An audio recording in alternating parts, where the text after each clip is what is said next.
sa ating lahat, narito ang latest weather update ngayong araw ng Tuesday, August 6, 2024. So alamin po natin yung magiging lagay ng panahon sa malaking bahagi ng ating bansa. Unahin po muna natin yung ating latest satellite image. So sa kasalukuyan po ay may binabantayan tayong low pressure area na nasa loob ng ating Philippine Area of Responsibility. Although kung makikita po natin may kalayuan po ito sa ating kalupaan at walang direktang epekto sa anumang bahagi ng ating bansa. As of 3 a.m., huli itong namataan sa layong 835 kilometers, east-northeast po yan ng extreme northern Luzon. At sa ngayon po, hindi naalis or mababa po yung tsansa na ito yung magiging isang ganap na bagyo. Pero dahil nasa karagatan pa po ito, ay continuous po yung monitoring natin. Kaya patuloy po tayo mag-antabay sa updates na ilalabas ng Pag-asa sa mga susunod na araw. Sa ngayon po, ang nakaka-apekto sa ating bansa ay nakikita po natin yung epekto ng hanging habagat or southwest monsoon at nakaka-apekto po siya sa areas ng southern Luzon pati na rin ng Visayas. Kung makikita po natin dito sa satellite image ay may mga kapal po na kakaulapan na posible magdulot ng maulan na panahon sa areas ilang bahagi ng southern Luzon at Kabisayaan. Samantalang sa nalalabing bahagi naman po ng ating bansa, although may namamataan po tayong mga kaulapan ay hindi naman po sila tumatagal, so most likely magiging mainit pa rin po yung panahon, lalong-lalo na pagdating ng tanghali at may mga isolated thunderstorms naman pagdating sa hapon o sa gabi. Sa mga susunod na araw naman po, inaasahan natin na magpapatuloy yung epekto nitong hanging habagat. Kaya asahan po natin mas magiging madalas yung maulan na panahon, lalong-lalo na sa malaking bahagi po ng Luzon at Visayas.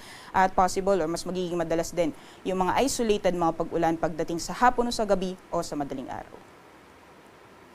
So magiging lagay naman po ng panahon ngayong araw dito sa Luzon, gaya po ng nabanggit natin kanina dahil sa epekto nitong southwest monsoon o hanging habagat, may mga areas po na makakaranas ng maulan o maghapon ng mga pag-ulan ngayong araw. Diyan po sa Zambales, sa Bataan, dito po sa Metro Manila, pati na rin sa Cavite, Batangas at Occidental Mindoro. Asahan po natin yung mga kalat-kalat mga pag-ulan, pagkidlat at pagkulog. Samantalang sa nalalabing bahagi naman po ng ating bansa, gaya po ng nabanggit natin kanina, posible yung mga mainit na panahon pagdating ng tanghali. Pero sa areas po na apektado ng southwest monsoon, posible po yung mga biglaang buhos ng ulan sa madaling araw. So usually po, yung pattern pagdating sa umaga, ay makakaranas po tayo ng mga biglaang buhos ng ulan. Pagdating mo po ng tanghali, magiging mainit ang panahon at may mga pag-ulan po ulit pagdating sa hapon o sa gabi. So dyan po sa areas ng Calabarzon, dito po sa NCR, pati na rin sa Mimaropa at Bicol Region, ganun po yung inaasahan natin magiging panahon ngayong araw. And for the rest of Luzon, ay inaasahan po natin mula umaga hanggang tanghali, magiging mainit ang panahon at may mga tsansa naman na mga biglaang buhos ng ulan pagdating sa hapon o sa gabi. Kaya ihanda lamang po natin yung ating mga pananggalang sa ulan or yung ating mga payong.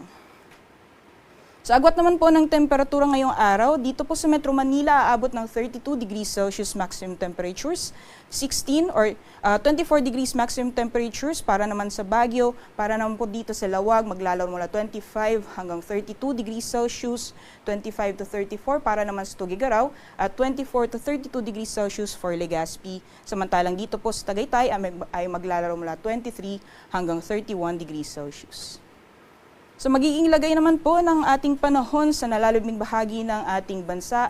Gaya po ng nabanggit natin kanina, ilang areas din po ng Palawan pati na rin Kabisayaan ay naapektuhan nitong southwest monsoon. Asahan lamang po natin yung maghapon na mapag-ulan sa malaking bahagi ng Palawan pati na rin po dito sa western Visayas. Samantalang sa nalalabing bahagi ng Kabisayaan, gaya po ng nabanggit natin kanina dahil apektado din po sila ng hanging habagat, may posibilidad pa rin po ng mga early morning rain showers. Pagdating po ng tanghali, magiging mainit at posible po ulit yung mga pag-ulan pagdating sa hapon o sa gabi.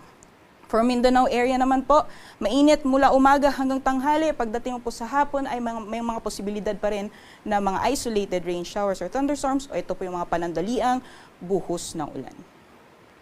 Sa agwat naman po ng temperatura para sa mga piling syudad dito sa nalalabing bahagi ng ating bansa, sa Palawan, Visayas at Mindanao, 25 to 32 degrees Celsius inaasahan po nating agwat ng temperatura para sa Kalayaan Islands at Puerto Princesa, gayon din sa Cebu at Tacloban. Samantalang dito po sa Iloilo, maglalaro mula 25 hanggang 31 degrees Celsius, 24 to 32 naman para sa Cagayan de Oro, 25 to 33 para sa Metro Davao, at para naman sa Zamboanga ay maglalaro mula 25 hanggang 34 degrees Celsius. Sa kalagayan po ng ating karagatan, wala po tayong gale warning sa ngayon. Iba yung pag-iingat lamang po sa mga planong pumalaot sa mga posibilidad ng mga offshore thunderstorms. Ito po yung mga biglaan o mga panandaliang buhos ng ulan sa karagatan. Asahan po natin yung banayad hanggang sa katamtaman ng mga pag-alon kay malayo pong mga kapalaot yung ating mga kababayan, lalong-lalo na yung may mga malit na sakyang pandagat. Ngayong umaga, si Haring Araw ay sisikat ng 5:41 a.m. at lulubog mamaya 6:23 p.m.